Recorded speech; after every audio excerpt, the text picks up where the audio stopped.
Gentleman, or the chair recognizes the gentleman from Idaho, Mr. Fulcher, for 5 minutes. Thank you, Madam Chairman.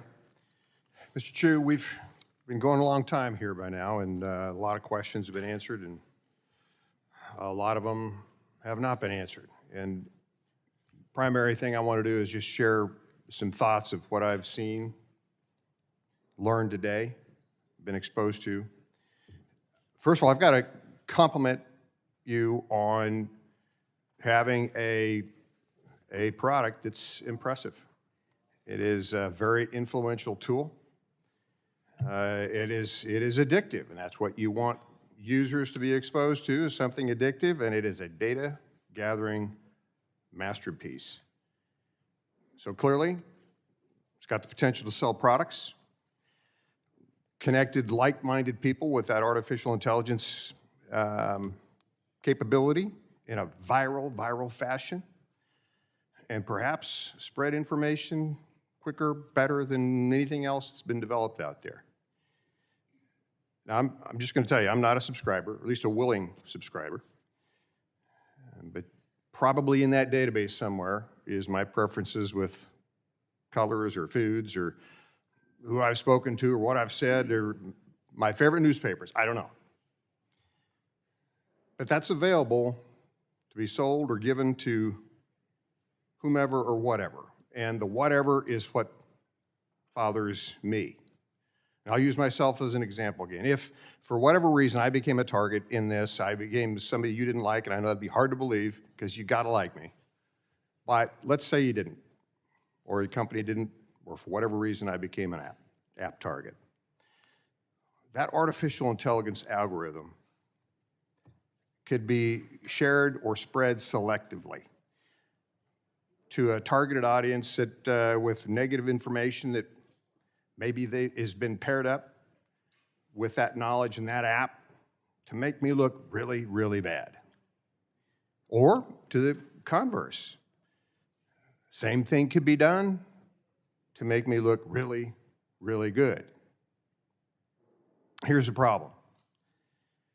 It's someone else or some artificial intelligence algorithm that has inordinate power to subjectively combine strategic data with strategic audiences to shape whatever thoughts and news they want. And I've equipped it, not even knowing it.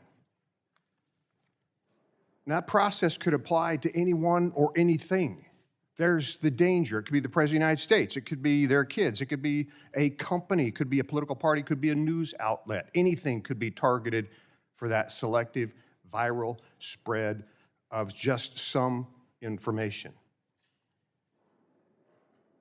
Mr. Chu, this may be genius, but that doesn't make it fair. It doesn't make it good, and it doesn't make it accountable. I wouldn't want my government to have that ability. I wouldn't want a company or a political party or my friend August here or my mother to have that capability.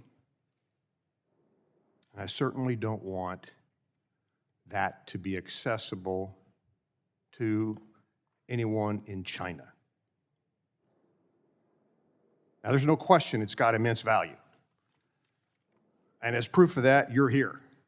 Because this hasn't been a fun day. I know that. Hasn't been a fun day for us either.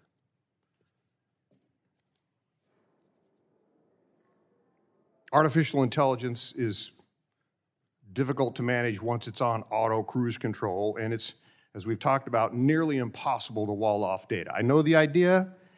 I know a little bit about databases. I know a little bit about corruption of those databases. It's very difficult to wall things off. And unfortunately, there's this thing called human nature where there's some dark components from time to time. There's always a temptation to monetize things or perhaps use some of these tools for nefarious purposes, and they can have absolutely devastating consequences. So, Mr. Chu, I'm going to wrap up my comments and just say that this is so attractive. TikTok poses as a Mr. Rogers neighborhood. but it acts like Big Brother. And that's got to stop. Madam Chair, I yield Will the back. gentleman yield? Gentleman